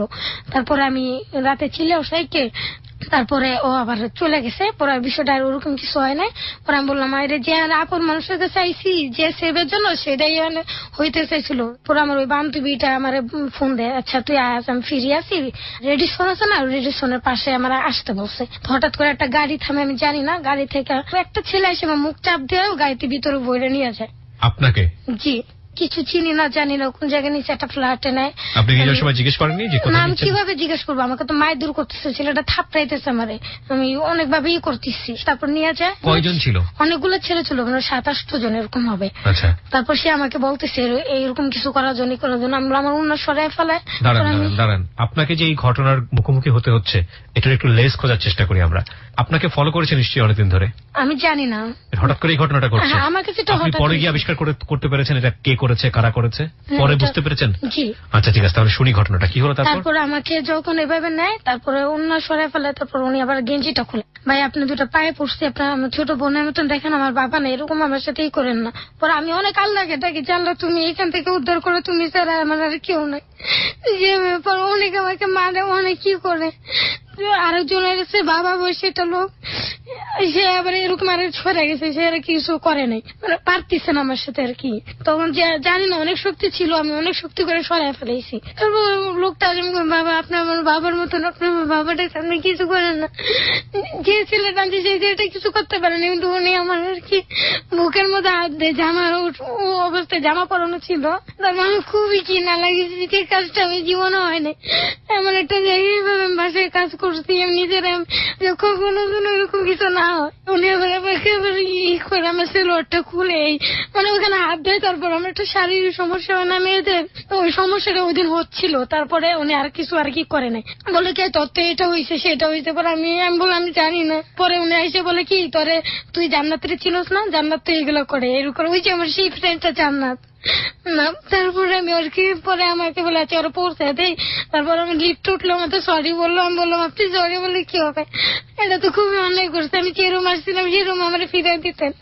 এই জান্নাতটাকে আমার মানে এমন একটা পরিচিত একটা মেয়ে, বান্ধবীর মতন আমি বলছিলাম। এই মেয়েটা এই কাজটা করিয়েছে? জি। বললাম থাক বন্ধু বান্ধবের দরকার নেই, একা থাকেই ভালো, বাসায় কাজ করবো ভালো ভালো বাসায় দেখে। উনি আমার রিস্কা উঠে দেয়, আবার বাস ভাড়া দিয়ে দেয় যে ছেলেটা আমাকে আনছিল। তারপর রিস্কগুলো জিজ্ঞেস করি এটা কোথায়, আপনি বনালি থেকে আসছেন। পরে এটা বলে বাসে উঠে দেয়, ছেলেটা আমার ফোন দেয়, ফোন নাম্বার হয়তো নিচে আমার মোবাইল অফ করে রেখে দিয়েছিল আর কি নিয়ে। ফোনটা পরে ফেরত দিছিল। পরে আমার ছেলে ফোন দেয় বলে কি সরি তুমি যে শাস্তি দিবা সেই শাস্তি আমি নিব। তখন বলছি আপনি এগুলো আর করবেন না। বলছি ঠিক আছে। ওই বয়সে আমি সিমি চেঞ্জ করে ফেলাইছি, আমার মোবাইলের সিমই চেঞ্জ করে ফেলেন? জি। আমার বাসায় বলি লেখাপড়ার স্বপ্ন ততদিনে শেষ। একজন পরিচিত মাধ্যমে আর কি কাজে গেলাম। তারপর বাসাটা আছি আজকে প্রায় 1 বছর কাছাকাছি হয়ে গেছে। কিন্তু বাসা সব দিতে ভালো, তার 2 হাজবেন্ড ওয়াইফ, 2টা বাচ্চা আছে। একটা বাচ্চা প্রতিবন্ধী হয়েছে, ওভাবে ব্যালেন্স ছাড়া। ছোট মানুষ তো অনেক মারে আমাকে আর ওর বাবাকে মারে, আর কাউকে মারে না। কামড় দেয়, মানে ঘাড়ে দিতে প্রচুর কামড়ে দেয়। বাচ্চা মানুষ বলতে পারি না, ওটা তো আর বুঝে করে না, প্রতিবন্ধী কথা বলতে পারে না। এখন আমি আর কি আসি আপাতত আর কি। আমার ভাই বোনের সাথে আমার কোনো যোগাযোগ নাই, যোগাযোগ আছে দেখে আইসা পড়ি, কিন্তু থাকার মতন আর কি যোগাযোগ নাই। কতদিন আর বাসায় বাড়ি কাজ করব, নিজে তো একটা ছাদের দরকার। ছেলে খুঁজে বিয়ে দেওয়ার জন্য মানে এই ছেলেদের পরিবার থেকে বাবা নাই দেখে, আবার মা অসুস্থ এরকম পাগল দেখে, ভাই বোন নাই, আমি সবার বড়, আব্যায়ন করবে কে, এইগুলো আর কি দেখে আর বেশি এটা কেউ আগায় না। সবাই বলে তোর কপালে মনে বিয়ে নাই এই সেই। মানে বাসার মধ্যে খাওয়ার প্রচুর কষ্ট দেয়, পেটে তো আমরা আসছি কাজ করতে।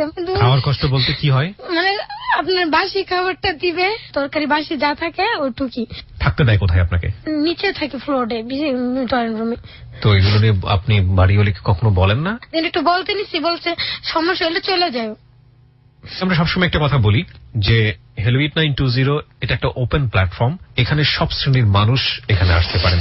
It's not an entertaining show. আপনার কোনো গল্প শুনে ভালো লাগলো কি লাগলো না সেটা আমাদের কনসার্ন না। আমাদের কনসার্ন থাকে একটা মানুষ যে জীবন গল্পটা বলে যাচ্ছে সেখান থেকে কেউ যদি কিছুটা নিতে পারে ফিলিংস এর জায়গাটা থেকে, সেটা এই গল্পে আছে কিনা। আমাদের মূল কথাটাই হচ্ছে এটা। অনেক জীবনের গল্প কিংবা অনেক যাহা বলিব সত্য বলিব শুনে অনেকেই কমেন্টস করেন কালকে রাতের গল্পটা ভালো লাগেনি। এখানে ভালো লাগা না লাগা তো ফ্যাক্ট না, ফ্যাক্ট হচ্ছে এটা একটা জীবন গল্প। ফ্যাক্ট হচ্ছে এখানে একটা অপরিয় সত্য উপস্থাপন করা হচ্ছে। এখান থেকে আপনি কি শিখবেন? আপনাকে এন্টারটেইনমেন্ট দেওয়ার জন্য তো আমরা এই জিনিসটা করিনি। যদি বলেন আপনি এটা একটা ফান শো, তাহলে টার্গেট থাকবে আপনাকে হাসানোর, সেটা অন্য বিষয়। কিন্তু এই যাহা বলিব সত্য বলিব কিংবা লাইফের যে স্টোরিগুলো নিয়ে জীবনের গল্প বা হ্যালো 8920, যদিও হ্যালো 8920 নামটা মানুষ ততটা জানে না, জানে জীবনের গল্প হিসেবে। এই যে অনুষ্ঠানটা, এখানে একজন মানুষ এসে জীবনের গল্প বলেন আপনাদেরকে আনন্দ দেবার জন্য না, আপনাদেরকে কষ্ট দেবার জন্য না, তার যে জীবন গল্প সেটা তিনি বলে যাচ্ছেন। সেখান থেকে যদি আপনি মনে করেন যে না এই জীবন গল্প আমাকে কিছু শিখিয়েছে, সেটা নিঃসন্দেহে আমার জন্য অনেক বড় পাওয়া।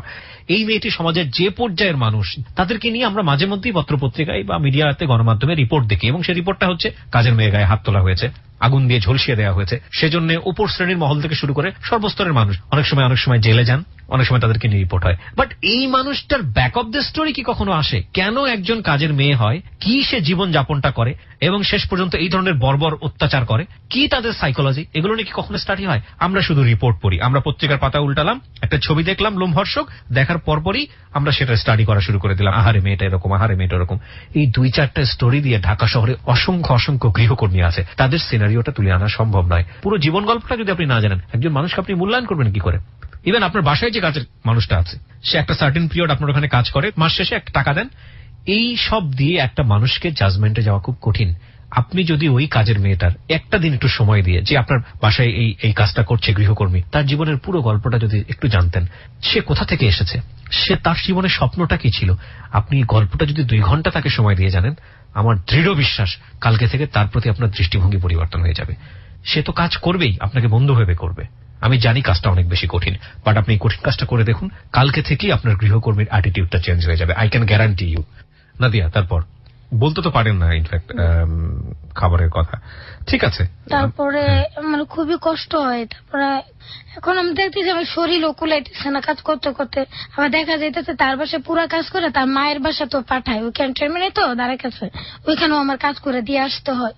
আমি বললাম বেতনও কম, আবার আমার ডাবল কাজ করা কত টাকা বেতন পান? 1500 টাকা। 1500 টাকা সারা মাস কাজ করে? জি, জাস্ট আমার থাকার জায়গা নাই, আমি এই জন্যই আমার থাকার জায়গা একটাই, মানে একটা বাসায় কাজ করি বান্ধা আর কি, মানে তার মার বাসা তো পাঠায় আর কি কাজ করার জন্য আর কি। আমি যে ছুটি নিব, যে রেস্ট করবো, আমি আবার ম্যাডামরে বলছিলাম আপনার বাসায় তো 1 বছর হয়ে আসছে, আপনি আমাকে একটু ছুটি দিয়ে 1 সপ্তাহের মতো, আমি 5 দিনে ছুটি দিব, এর বেশি ছুটি দিব না, আজকে থেকে ছুটি দিল আর কি। এই ছুটি দিল এবং এই ছুটির দিন আপনি এসেছেন। এবং ইটস ভেরি ইন্টারেস্টিং। আমি মাঝখানে ওর সঙ্গে একবার যোগাযোগ করেছিলাম আসার জন্য, ওকে বলছিলাম যে আসেন, তখনও আসতে পারে না কারণ ওর ছুটি ছিল না, এবং ও ছুটি নিয়ে প্রথম দিন আজকে এবিসিতে এসেছে নিজের জীবনের গল্প বলার জন্য। জি বলুন। আমি শুধু এই গল্প বলার জন্যই আমি ছুটিটা নিচ্ছি। এখন তো আমার থাকার জায়গা নাই, আমার পরিচিত একজন, তারে বললাম যে আপনার বাসায় আমার খালি একটু আমাকে থাকা জায়গা দেন, আমার কাজ শেষ হলে আমি চলে যাবো, আমি আপনাকে কাজ করে দিব। এখন আমার কাজ করতে করতে আর ইচ্ছা করতেছে না যে আমি বাসা বাড়ি আর কাজ করবো। পরে আমার অনেকদিন ধরে আপনাদের এখানে আমি ট্রাই করি যে আমার গল্প বলার জন্য, যেহেতু আমার কোনো বন্ধু নাই বান্ধব নাই, সবার সাথে বন্ধুত্ব করতে চাই কিন্তু কেউ করে না। আমাদের সবাই আর কি বলে যে খাটো, এটা সেটা অনেক কথাই বলে আর কি সবাই আমাকে, অনেকে আর কি। আমার দাদাকে আর কি বলি যে দাদা আমি তোমার বাসায় কি বেড়াতে আসতে পারবো, মানে আত্মীয় হয়, আপন দাদা না, দাদার মেয়ে, ওনার আমার ফুফু হয়, উনি বলে না কেমনে আমাদের এখানে আসবা, থাকার সমস্যা, খাওয়াটা বড় কথা নয়, এটা সেটা, মানে ওনাকে আর কি চাচ্ছেন আমি যাই ওনাদের বাসায় বেড়াই। তারপর আমি বললাম যে এত কষ্ট করি যে আমি একটু কয়েকদিন রেস্ট নেবো, নিজেরও তো একটু ঘুরতে মন চায়, কোনো পার্কে টার্কে অনেক কিছু মন চায়। ওরা আবার পার্কে যায়, উনি আর কি বলে না আমার বাচ্চা আছে, আমার ব্যাগ ট্যাগ ধরা লাগবে, উনি নিয়ে যায়, মানে আমাকে একটা জায়গায় বসায় রাখে যে এই জায়গা থেকে নড়বা না, ব্যাগ গুলা দেখবা। আমরা ওনার আর কি ঘুরে, আমার খুব ইচ্ছা করে যে আমি একটু ঘুরে দেখি, মন খুব খারাপ লাগে, যেহেতু আমার বাবা থাকলে হয়তো একটু বললে হয়তো না করতে হলে না নিত। আমি ওর কথা শুনে একটা ব্যক্তিগত অভিজ্ঞতা শেয়ার করব, যেটা আসলে মিলে যাবে অনেক কাজের মেয়ের সঙ্গে। কিছুদিন আগে রেস্টুরেন্টে সন্ধ্যার দিকে আমি খাচ্ছিলাম, সেখানে পাশে একটা কাপল, একটা ফ্যামিলি আসলো, 2টা বাচ্চা, ভদ্র মহিলা, ভদ্র মহোদয় এবং সাথে আরেকজন গেস্ট, এই মোট হচ্ছে ওনারা 5 জন, এবং সাথে একটা নাদিয়ার বয়সী একটা কাজের মেয়ে। একটা মোটামুটি অভিজাত রেস্টুরেন্ট, বাতিগুলো একটু অন্য রকমের, একটু মোটামুটি আবছা ছায়ার মতো করে রাখা হয়েছে যাতে একটা পার্সোনাল পরিবেশ বজায় থাকে। তো ওখানে তারা খাওয়া শুরু করলো বাচ্চাটা নিয়ে, 5 জন মানুষ, এবং ঠিক পুরো একটা টেবিল জুড়ে তারা বসেছে। আর এই কাজের মেয়েটাকে পাশে একটা চেয়ার দিল এবং কাজের মেয়েটাকে উল্টা দিকে, মানে ওনারা বসছেন টেবিলের দিকে মুখ করে, আর কাজের মেয়েটাকে বললো উল্টা দিকে বসার জন্য, এবং কাজের মেয়েটা মাথায় কাপড় দিয়ে উল্টা দিক করে যতক্ষণ খেলো ততক্ষণ ওখানে বসে থাকলো। 2টা কাজ আমি এখানে করতে পারতাম। একটা হচ্ছে যে আমি ওখানে গিয়ে প্রতিবাদ করতে পারতাম, সেটা আমার মনে হয় না যে খুব ভালো চোখে খুব ভালো কিছু দেখাতো। আমার কাছে মনে হলো যে এটা একটা মানে রুচি বিরুদ্ধ কাজ মনে হচ্ছে। আরেকটা মনে হলো যে লোকটাকে একটু সচেতন করার জন্য 2-1টা উত্তম মাধ্যম দিয়ে দিই, এটা আমার একদম ভেতরের পাশবিক যে ব্যাপারটা সেটা আসলো, ওটাও করাটা উচিত হবে না। আমি শেষমেশ যেটা করলাম, কিছু ছবি নিলাম, কিছু স্ন্যাপ নিলাম, একটা ভিডিও ফুটেজও নিলাম, নিয়ে আমার ব্যক্তিগত যে প্রোফাইলটা আছে ওখানে আমি শেয়ার করলাম। অসংখ্য লোক সেখানে কমেন্টস করলো, অসংখ্য লোক বললো অমানবিক। আমি ড্যাম শিওর আজকের এই অনুষ্ঠানটা যারা শুনছে তাদের মধ্যে এরকম অনেক মানুষ আছে যারা এই অমানবিক কাজটা করে, যারা আজকের এই গল্পটা শুনছে, নাদিয়ার গল্প, তারা শুনে উহুহা করছে, কিন্তু কালকেই তাদের নিজের বাড়ির কাজের মেয়ের সঙ্গে তারা খারাপ ব্যবহার করবে। এবং আমি এটাও ড্যাম শিওর যে ভদ্রলোক এবং ভদ্র মহোদয়া ওইখানে ওই কাজটা করেছিলেন, তারা যথেষ্ট রকমের আধুনিক, তারা দেখতে শুনতে উচ্চ মধ্যবিত্ত পরিবারের সন্তানই মনে হয়, এবং তারা ভালো জায়গায় লেখাপড়া করেছেন, এটা এ ব্যাপারে আমার কোনো সন্দেহ নেই। বিবেক বোধের এই জায়গাটি কখনো কাউকে বকাঝকা দিয়ে, কাউকে উত্তম মাধ্যম দিয়ে তৈরি হয় না, এটা ভেতর থেকে আসতে হয়। আজকের এই অনুষ্ঠানটা শুনে একজন মানুষেরও যদি বিবেক কাজ করে, আমি এটা ড্যাম শিওর বলতে পারবো, কোন বাসায় পোষা কুকুরের প্রতি যে পরিমাণ দৃষ্টি দেওয়া হয় তার চাইতে অনেক কম দৃষ্টি কাজের মানুষের প্রতি দেওয়া হয়। আমি এরকম অনেক বাসা আপনাদেরকে আঙ্গুল দিয়ে দেখিয়ে দিতে পারবো। আমি শুধু একটা জিনিসই আপনাদেরকে বলতে চাই, যে আপনি মানুষ, সৃষ্টিকর্তা আপনাকে সুযোগ দিয়েছে, মানে আপনাকে পরীক্ষা করছে। আপনাকে চাইলে সে গৃহকর্মী হিসেবে আরেকজনের বাসায় পাঠাতে পারতো, আপনাকে সুযোগ করে দিয়েছে একজন মানুষকে সেবা করার জন্য। যদি আপনি ঈশ্বর বিশ্বাস করেন, যদি আপনি ধর্ম বিশ্বাস করেন, আমি তো নিরন্ন ছিলাম, তুমি তো আমাকে অন্ন দাওনি, আমি তো বস্ত্রহীন ছিলাম, তুমি তো আমাকে বস্ত্র দাওনি, প্রত্যুত্তরে বলবে যে না তুমি তো ঈশ্বর, তুমি তো আল্লাহ, তোমার তো এইসবের দরকার হয় না। তখন বলবে তোমার পাশের যে মানুষটা ছিল সে তো ছিল, তুমি তাকে করনি মানে আমাকে করনি। এই জন্যই বলা হয় যে মানুষেরই মাঝে ঈশ্বর, মানুষেতে সুর অসুর। এটাই বলছি যে আল্লাহ আপনাকে সুযোগ দিয়েছে, আপনাকে মানুষের সেবা করার জন্য ওই সিন্ধু পর্বতমালা ঘর সন্ন্যাসী হওয়ার কোনো দরকার নাই। ঘরের মানুষটার সেবা করেন। আমি জানি যে গৃহকর্মীরা অনেক সময় আপনাদের যে কাজকর্ম উপহার দেন সেটাতে আপনারা স্যাটিসফাইড হন না। অনেক সময় থালা বাসন ধোয়া থাকলে সেখানে ময়লা লেগে থাকে, যেটা দেখে আপনাদের মেজাজ খারাপ হয়ে যায়। অনেক সময় সকালবেলা আপনি অনেক কিছু ময়লা করে রেখেছেন, তার আসার কথা নিয়ম মতো সে আসেনি, কিন্তু ভাই তার একটা লাইফ আছে, তার একটা জীবন আছে। আপনি যেরকম ভাবে ক্লান্ত হন সেও ক্লান্ত হয়।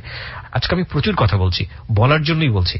এটা শুধু নাদিয়ার প্রবলেম না, আমরা বলতে পারি পুরো কমিউনিটির প্রবলেম, যে হ্যাঁ এরকম নাদিয়াদের শখ হয়, আমাদের উচিত তাদের শখগুলো পূরণ করা। আমি আসলে জানি না এই কথাগুলো তুমি বলছো, তোমার গৃহকর্তা যারা আছে তারাও হয়তো শুনতে পারে, হয়তো মন খারাপ শুনবে, আমাকে থাকতে দিবে না। না, আমি অনুষ্ঠানের মাধ্যমে আপনাদেরকে রিকোয়েস্ট করবো। দেখুন যে ও গল্প এখানে বলতে এসছে, আমরা আপনাদের পরিচয় রিভিল করিনি। প্রথম কথা হচ্ছে এটা, ওর ছবিটা আমরা ফেসবুকে এমন ভাবে দিব না যাতে করে আপনাদের ব্যক্তিগত পরিচয় রিভিল করা সম্ভব হয়। সো আমি আসলে যেটা বলতে চাচ্ছি সেটা হচ্ছে যে একজন নাদিয়াকে দিয়ে পুরো সমাজটাকেই একটু হলেও ধাক্কা দেওয়ার চেষ্টা করছি। আপনারা ওর প্রতি খারাপ ব্যবহার করবেন না, এবং ব্যক্তিগতভাবে ও তো সাহস করে এসছে। অনেক কাজের মেয়ে যারা আছেন শুধু কাজটা হারাবে এই ভয়ে তারা এখানে আসেন না। তারা, আমি এরকমই পেয়েছি, খুবই ভয়াবহ দুর্ধর্ষ গল্প। তারা শুধু এতটুকুই বলেছে যে ভাইয়া আমি যদি গল্পটা ওখানে বলি কালকে তোমাকে বের করে দিবে, আমি কোথায় গিয়ে দাঁড়াবো। তো আমি আপনাদের প্রতি পার্সোনালি রিকোয়েস্ট করব যে বের করে দেওয়াটা আসলে সমাধান না, ওর প্রতি ভালো দৃষ্টিভঙ্গি রাখুন। ও দেখবেন আপনারা যা চাচ্ছেন তার চেয়ে অনেক বেটার সার্ভিস আপনাদেরকে দিবে। চলেন, তারপর কি হলো? তারপরে এরকম বললাম, তারপর ওনার জামাটামাও আমার বিষয়টা ভালো ছিল না। আবার ওনার গায়ের জামাটা আমাকে কমায় কমায় দিত আর কি, মানে কেটে কুটে ওটা ব্যবহার করতে দিত। তারপর আমি ওনার কাছ থেকে আমি বলি যে আপনি আমার বেতন দিয়েন, যে জামাটা এখন বর্তমান পড়ছি এটা আমি বানালাম, পড়লাম। তারপর ওনা বলে তোমাদের নকলা আছে, মাইচের দেখা হচ্ছে, আমরা কিছু দেই না, নিজের বেতন দিয়ে বানায় পড়া লাগে, তোমাদের অনেক আবার ফি আছে, ফুটাংটি আছে, এই ধরনের কথাবার্তা আর কি বলে। আমার খারাপ লাগে যে আমি তো সবসময় মানুষের পুরান জামা পরছি, কেটে কুটে ছোট করে দিয়ে বানাই দিচ্ছে। তা আমার কি পড়া শখ হয় না যে আমি একটা ভালো জামা পরে পড়ি? খুব খারাপ লাগে, মনে মনে প্রশ্ন করি যে এরা কেন আমাকে আমার ব্যক্তিগত বিষয় নিয়ে কথা বলবে, তাদের পাশে কাজ করি, কাজ নিয়ে কথা বলবে। আমি জামা বানালাম আমার বেতনের টাকা দিয়ে, এরা কেন এটা নিয়ে এত দেখবে? মানে হ্যাঁ কাছে এটা ভালো লাগে নাই যে আমি এটা কেন করলাম। তারপরে আমি আপনাদের জীবন গল্প অনেকবার আসার চেষ্টা করছি, হয়তো আমার সিন চেঞ্জ হয়েছে, যে আমি লাস্ট ডিসিশন নিচ্ছি এইভাবে আর কষ্ট করব না, আমার জীবনের একটা রিস্ক আমি নিয়ে নেবো। আমার জীবনে অনেক কষ্ট করছি, আমি আর কষ্ট করব না। প্ল্যানটা কি তাহলে, মানে আপনি কি করবেন? করবো না, আমি ইচ্ছা ছিল আমার এই যে খারাপ লাগায় যে আমার যেখানে বনালিতে নিচ্ছে এই বিষয়টা নিয়ে আমার অনেক খারাপ লাগছে, অনেক একটা দাগ কেটে রইল মনের মধ্যে। এটা কাউরে বলতে পারতেছি না, কাউরে যদি একটু বলি বিষয়টা পজিটিভ ভাবে কেউ নিবে না, সবাই খারাপ ভাবেই দেখবে। ইচ্ছা ছিল এবিসি রেডিওতে এসে আমি আর কি কথাটা বলবো নিজেকে হালকা করার জন্য। পরে এটাও ডিসাইড করছি আমি ওখানে বলার পরে আমার যেখানে আমার চোখ যায় আমি সেখানেই চলে যাবো, আমার জীবন আর কি আছে। আমি আর বাসায় এবারে কাজ করতে পারতেছি না, লোড নিতে পারতেছি না। একটা বাসায় চাপতে গেলে অনেক ঝামেলা, একটা বাসায় অ্যাডজাস্ট করতেও একটা সময় লাগে। এভাবে মানুষের জীবন চলে না। আর কতদিন বাসায় কাজ করব? সবসময় তো আর কাজ করতে আর মন চায় না, মন চায় যে একটু বইয়ের সাথে গিয়ে একটু টিভি দেখি। একদিন টিভি ছেড়ে দেখছিলাম তো আমার বললো টিভি দেখা লাগে, কাজ করতে এখানে টিভি দেখতে আসছো, এরকম কথাও বলছে। তারপর আমি আর টিভি দেখি না, এমন আমার ভাত খাইতে পাকের করে প্রচন্ড গরম, ওখানে গামি গরমের মধ্যে, গরমের দিনে। তারপর একদিনকে ড্রয়িং রুমে ফ্যান ছেড়ে ভাত খাইতেছে, আমাকে অনেক কথা শুনেছে যে তুমি জানো তোমার খাওয়াতে গেছে এনে খাবা, তুমি এনে খাও কে? আমি বললাম যে আমার তো গরম লাগতেছে এই জন্য একটু ফ্যানটা ছেড়ে বইছি। কয় কি তোমাদের বাসায় কি আবার এসি লাগানো নাকি, এসি থেকে আসছো নাকি, এই ধরনের কথাও বলছে। আমরা একটা বিরতি নিতে চাই প্রিয় শ্রোতা, ছোট্ট একটা বিরতি, মাত্র 5 মিনিটের বিরতি নেব। 5 মিনিট পরে আমরা আজকের এই গল্পের শেষ বেলায় ফিরে আসবো, ওর স্বপ্নের কথাগুলো জানবো, ও কি করলে ভালো থাকবে, কি করলে ওর স্বপ্নগুলো পূরণ হবে, এবং ওর জীবনে আদর বলতে ওর বাবারই ছোটবেলার কিছু সুখ স্মৃতি, যে বাবা এখন বড় কালে, এবং ওর মাও এক অর্থে কিছুদিন পাগল থাকে কিছুদিন ভালো। ওর ছোট ছোট কয়েকটা ভাই, একটা বোধহয় বোনও আছে। তো এই হচ্ছে ওদের সংসার, এবং ওর 21 বছরের জীবন। 21 বছরের জীবনটা অনেকটা টলমলে জীবন। ওর না আছে সেই অর্থে সেরকম কোনো পারিবারিক পরিচয়। 21 বছরের মেয়েদের অনেক কিছু করতে ইচ্ছে করে, সুন্দর একটা ঘরের স্বপ্ন থাকে, সুন্দর একটা পরিবারের স্বপ্ন থাকে, সুন্দর করে একটা সংসারের স্বপ্ন থাকে, একটা চমৎকার মানুষের স্বপ্ন থাকে নিজের জীবনে। যে মানুষটার 2 বেলা ঠিক মতো পেটে ভাত জোটে না, সেই মানুষের আবার এরকম স্বপ্ন আছে নাকি নাদিয়ার জীবনে এরকম স্বপ্ন? আমরা ছোট্ট একটা বিরতির পর ফিরে আসবো। প্রেজেন্স উইথ 920-তে আরজে কিবরিয়াকে আপনি শুনছেন, এবং আরজে কিবরিয়ার আজকের অতিথি হচ্ছে নাদিয়া। নাদিয়া মূলত একজন গৃহকর্মী। তো নাদিয়া, তুমি করেই বারবার চলে আসছে, তুমি করেই বলি, বের হয়ে আসলা বাসা থেকে না, এবং তুমি বলছো যে তোমার দু চোখ যেদিকে চলে যায় তুমি সেদিকে যাবা, আর কোনো কাজে ফিরবা না। কি করবো ভবিষ্যতে এখন, প্ল্যান কি, পরিকল্পনা কি? তোমার বয়স তো 21 বছর। আমি অনেকভাবে চেষ্টা করেছি ভালো কিছু করার জন্য, কিন্তু করতে পারিনি। তারপর এটাও চেষ্টা করেছি যে মানে আমার আত্মীয় স্বজন দিয়ে ভালো একটা ছেলে পেলে আমি প্রয়োজন হলে আমি আবার কিছু টাকা জমাইছি, কষ্ট করে 20-এর কাছে গেছি, যে আমি ওই টাকা দিয়ে তাকে আর কি আমি তাকে দিয়ে দিব, মানে সে কিছু করে নেই, তাকে বিয়ে করবা, তাই তো? হ্যাঁ, যে একটা মানুষের ছাদ হোক। মানুষ অনেক কথা বলে, একটা মেয়ে যদি একটা বাসায় ভাড়া নেয় তাহলে তো অনেক কথাই বলবে, অনেক কথা শোনাবে। ভাবছিলাম যে এইভাবে সুন্দর করে 5 ওয়াক্ত নামাজ পড়বো। আর আমি তো অনেকবার চেষ্টা করছি কোরআন শরীফ পড়ার জন্য, কিন্তু আমি শিখতে পারিনি অনেকবার। আমি যেহেতু বাধা কাজ করি, পরে আমি ভাবলাম থাক, আমি যদি ভালো ছেলে পাই আমি তার সাথে শেয়ার করবো, সে যেন আমার টাকা দিয়ে আমি আরবি পড়বো, আমাকে যদি সেই সুযোগটা দেয়, আর আমি 5 ওয়াক্ত নামাজ পড়বো, সুন্দর করে সংসার করবো, এটাই আমি চাইছিলাম। এখন আমি আর কত অপেক্ষা করবো? এত বড় একটা মেয়ে বাসা বাড়ি কাজ করাটাও তো ঠিক না। আর অনেক বছর ধরে কাজ করতেছি, আমারও আর ইচ্ছে করে না কাজ করতে, নিজেরও তো কিছু শখ থাকে। তো আমি এটাই চিন্তা করছি থাক, আমি অনেক ধৈর্য ধরছি, অনেক অপেক্ষা ছিলাম। আর না, আমি যেদিন এবিসি রেডিওতে সুযোগ পাবো জীবন গল্প বলে, সেদিন বলে আমি সেই দিনই আমি ডিসাইড করে নেবো যেখানে আমি খুশি সেখানে আমি চলে যাবো। আমার আর কোনো স্বপ্ন নেই, আমার স্বপ্ন যা দেখছি কোনোটাই পূরণ নেই, কোন স্বপ্নই আমার পূরণ নেই। সত্যবার চেষ্টা করছি ভেঙে পড়ছি। তোমাদের গ্রামে কোনো জমি জমা নাই? আছে অল্প, মানে শুধু বাড়ি ভিটাটা, এটা আমার বাবা অনেক কষ্ট করে করছে। রাইট। তো ওখানে কে থাকে? ওখানে কেউ থাকে না, আমার ভাই এখানে অটো চালায়, ও আর কি ভাড়া দিয়ে, মানে ভাড়া কোন রকম ঘর ভাড়া দিতে কষ্ট হয়ে যায়, 2000 টাকা বাসা ভাড়া যেটাই থাকে, তাদের চলতে কষ্ট হয়ে যায়। না, বিয়ে করেনি, আমার 2 বছরের ছোট, কিন্তু ওর সাথে আমার বনে না। আমি ওর অনেক ভাবে চাইছি যে আমরা 2 ভাই বোন একসাথে থাকলেও তো আমার মাথায় ছাদ হবে। তো মানুষ আশেপাশে মানুষ অনেক কথা বলে, এই জন্য ও ছেলে মানুষ এগুলা নিতে পারে না, এই জন্য এর আগে আশেপাশের মানুষ কথা বলে, মানে তোমাদের দুইজনকে নিয়ে উল্টাপাল্টা কথা বলে? জি। ভাই বোন মানতে চায় না? ভাই বোন মানে মানতে চায়, মানে আমার নামে উল্টাপাল্টা কথা বলে, যে মেয়ে এই করে সেই করে, বাসায় কাজ করে নাকি, এই করে টাকা আনে সেই করে, মানে এগুলো কথা বলে। আচ্ছা। তারপর এইগুলোর জন্য আমার ভাই আবার একটু এই জন্য আবার মানুষের কথা শুনে আমার উপর আর কি অনেক মাই দূর দিচ্ছে, যে তুই এনে যাস সে এনে যাস, কিন্তু আসলে তো কিছুই না, একমাত্র সৃষ্টিকর্তা জানে, আর আমি জানি এমনি বাসায় কাজ করছি।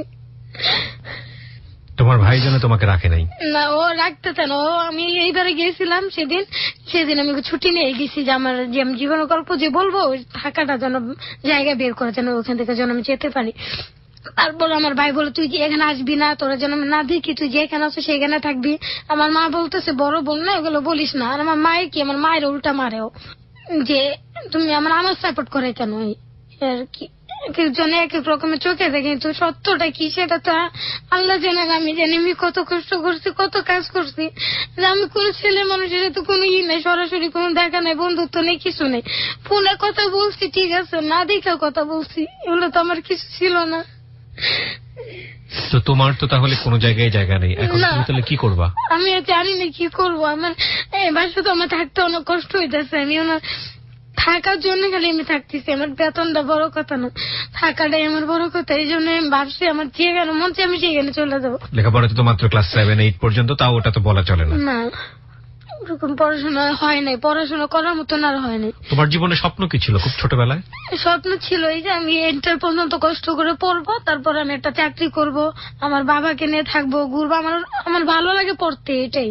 আমি পড়াশোনা করবো, অবসর সময় পড়বো। আমার অনেক ঘুরতে পছন্দ, কিন্তু আমি ঘুরতে পারি না। ছোট ভাই দুটো কি করে? ছোট ভাই তো না, একটা ছোট ভাই বোধহয়। হ্যাঁ, একটা ছোট আর একটা ছোট বোন আছে, 10 বছর বয়স। ওরা কি করে? এখন 10-11 বছর বয়স হয়ে গেছে। ওরা আবার এই যে প্রাইমারি স্কুল আছে না, ওই প্রাইমারি স্কুলে ওরা নিজেই ভর্তি হয়েছে আর কি। আমার মায়ের দিছে স্কুলতে আর কি, বাসায় যায়। কি করে? আমার মা কিছু করে না, আমার মাকে কেউ কাজে নেয় না, পাগল হয়েছে দেখে। আর আমার মা ঠিক নাই, কখনো ভালো কখনো খারাপ হয়ে যায়। এখন একটু ভালো আছে, তারপর আবার মানে ওষুধ দিয়ে রাখা লাগে তাকে সেভাবে। কষ্ট হয়ে যায়, মানে ঠিক নাই কখন কি হয়ে যায়। তারপর আমার এখন যে বোনটা প্রাইমারি থেকে আসে না, সরকার থেকে স্কুলে ভর্তি করানোর জন্য, ওইভাবে আর কি ভর্তি হয়েছে। পরিচিত মাধ্যমে একটু ফ্রি করে আমার মা আর কি ভর্তি করাই দিস। ওদের পড়াশোনা হয় কিনা জানি না, খাতা কলম আমার কাছে বলে, আমি দিতে পারি না, আমার এত সামর্থ্য নেই, কই থেকে দেবো। আমার কথা বলে আর কি, তো তোমার বেতনের উপরে চলে যায়। আবার ওইখানে আবার ঠিক নাই, উনি আবার আমি বলছি আপনি আমার 3 মাস আগে জানাবেন। তুমি এখান থেকে কোথায় যাবে আজকের এই গল্পটা বলার জানি পর? না কোথায় যাবো, ওখানে যাবো, ওইখানে হয়তো ওখানে একটা সমস্যা হলে হইতে পারে, কিন্তু জানি না আমি কোথায় যাবো। আমি নিজে ওখানেই যাবো, আমার তো যাওয়ার ওইটাই, কিন্তু এর পরবর্তীতে যে 3 মাস পরে কোথায় যাবো আমি জানি না। তুমি বাসা থেকে তোমাকে নিয়ে কোনো প্ল্যান নাই যে তোমাকে বিয়ে শাদী দিয়ে দিবে বা না, আমার বাসা থেকে এটা কেউ চিন্তা করে না, আমি নিজে থেকে পরিচিত মাধ্যমে আমি নিজেই চিন্তা করছি, এভাবে জীবন চলে না। যে একটা অন্তত আমার কিছু না দেয়, গরিব থাক কিন্তু মাথার উপর যেটা একটা ছাদ থাকে, একটা মেয়ে মানুষকে একটা আশেপাশে লোক অনেক কথাই বলে, যাতে এই কথাটা না বলতে পারে, কষ্ট হইলো, কিন্তু কেউ আসে না। আমি অনেকভাবে চেষ্টা করছি। তুমি গার্মেন্টসে ট্রাই করেছো কাজ? হ্যাঁ, গার্মেন্টসে অনেকবার ট্রাই করছি, পরিচিত মাধ্যমে। বলে যে বয়স বোঝা যায় না, তারপর অনেক সুখ না, এইগুলো আর কি মনে করে যে তুমি মানে এখন পর্যন্ত তোমার বয়স হয়নি এরকম কোনো হ্যাঁ, কিছু? বয়স হয় নাই, বয়স বোঝা যায় না, তারপর আবার বাচ্চা বাচ্চা লাগে, তারপর আবার সুখ না, এগুলো বলে আর কি। ওকে দেখে আসলে বোঝার উপায় নাই, ওর বয়স 21 বছর। ওর একটা ছবি দিয়েছে আমরা ফেসবুকে, যদি পারেন আপনারা দেখে নেবেন। ঠিক মতো যে খেতেই পায় না, তার আবার স্বাস্থ্য কিভাবে হবে? ওকে, তাহলে গার্মেন্টসও তোমার হলো না? না, গার্মেন্টস আমি অনেকবার অনেক জায়গায় ট্রাই তো তুমি আয় রোজগার করবা কিভাবে? তোমার যে কোনো বাসায় আমি থাকতে জানি দাও? না, আমার এখন আয় রোজগার বলতে কি, আমি কাজ করে না হয় করলাম, কিন্তু আমার তো সবচেয়ে বড় যেটা দরকার সেটা হলো যে একটা গার্জিয়ান, যে একটা আমাকে দেখে শোনা রাখবে, সাপোর্ট করবে, আমাকে খাবার না দেখ, আমার টাকা পয়সা না দেখ, তো আমি নিজেটা নিজে করে নেবো, তো গার্জিয়ানটা তো নাই। একটা জায়গায় যে অনেক মেয়েরা অনেক একসাথে থাকে সেরকম পরিচিত কেউ নাই, আর থাকতে গেলেও রিস্ক, থাকতে এখন সেভাবে দেয় না, একটা বাসা ভাড়া নিয়ে যা থাকবে ওরকম কেউ কাউরে দেয় না। আরেকটা অধ্যায় বাকি আছে ওর জীবনে, সেই অধ্যায়টা হয়তো বা আজকে রাতের এই গল্প বলার পর থেকে শুরু হবে। সেকেন্ড যে অধ্যায়টা, সেই অধ্যায়টা খুব চোখ বন্ধ করেই আমরা যেটা অনুমান করতে পারি সেটা ভয়াবহ এবং খারাপ কিছু। কিন্তু একটা কথা আছে যে আমরা যখন অ্যাজিউম করি, আমরা যখন কল্পনা করি, বিজ্ঞানী এটা বলে যে আমরা 99% নেগেটিভ চিন্তা করি। কিন্তু যেহেতু উপরে আমাদের মাথার উপর একজন সৃষ্টিকর্তা আছেন, তিনি সবকিছু দেখছেন, সুতরাং আমরা একটা শুভ প্রত্যাশা করে আজকের এই অনুষ্ঠানটা শেষ করতে পারি। আমরা জানি না নাদিয়ার কালকে থেকে কি ঘটবে, কিন্তু আমরা ভালো কিছু ভাবতে চাই সৃষ্টিকর্তার নাম নিয়ে, যে ওর জীবনে যাই ঘটুক, ওর জীবনে যদি কোনো মানুষ আসে, যদি কোনো মানুষ ওর হাতটা ধরে, সে যেন খুব শক্তভাবে ভালো করে ওর হাতটা ধরে, ও যেন ওর স্বপ্নের ঠিকানা খুঁজে পায়। আমরা প্রিয় শ্রোতা, আজকের মতো হ্যালো 8920 শেষ করছি। মানুষের উপর আস্থা হারানো পাপ, বিশ্বাস হারানো পাপ। আমরা আপনাদেরকে বিশ্বাস করতে চাই, আস্থা রাখতে চাই, কারণ প্রতিটি মানুষই সম্ভাবনাময়। খুব ক্ষণ জন্ম আমরা, অল্প কিছু সময়ের জন্য আমরা দুনিয়াতে আসি, কোনো কিছুই পার্মানেন্ট না, এভরিথিং, প্রত্যেকটা জিনিসই নশ্বর, ভেঙে যায়, টুকরো টুকরো হয়ে যায়, মিশে যায়, রূপ পরিবর্তন হয়। খুব সাময়িকভাবে আমরা আসি, এবং আমরা সৃষ্টিকর্তার কাছে কৃতজ্ঞ যে আমরা আসলে মানুষ হিসেবে দুনিয়াতে এসেছি, আমরা সৃষ্টির সেরা জীব হিসেবে দুনিয়াতে এসেছি। আমাদেরকে উনি চাইলে কুকুর বিড়াল করেও দুনিয়াতে পাঠাতে পারতেন, চাইলে অন্য কিছু করেও দুনিয়াতে পাঠাতে পারতেন। তো সেই জায়গাটা থেকে আমরা তার প্রতি কৃতজ্ঞ। মানুষ হিসেবে যেহেতু এসেছি, সুতরাং মনুষ্য জীবন দশায় আমরা যেন এমন কিছু করে যেতে পারি, পুরো সমাজ আমাদেরকে না মনে করুক, পুরো দেশ আমাদেরকে না মনে করুক, পুরো পৃথিবী আমাদেরকে না মনে করুক, আপনি যে ফ্যামিলিতে আপনি বিলং করেন সেই পরিবারের 8-10টা মানুষ যেন আপনার অ্যাবসেন্স আপনাকে মনে রাখে। এতটুকু করলেই আপনি ভালো মানুষ। আমরা সবাই ভালো মানুষ হওয়ার চেষ্টা করি। আজকের মতো শেষ করছি।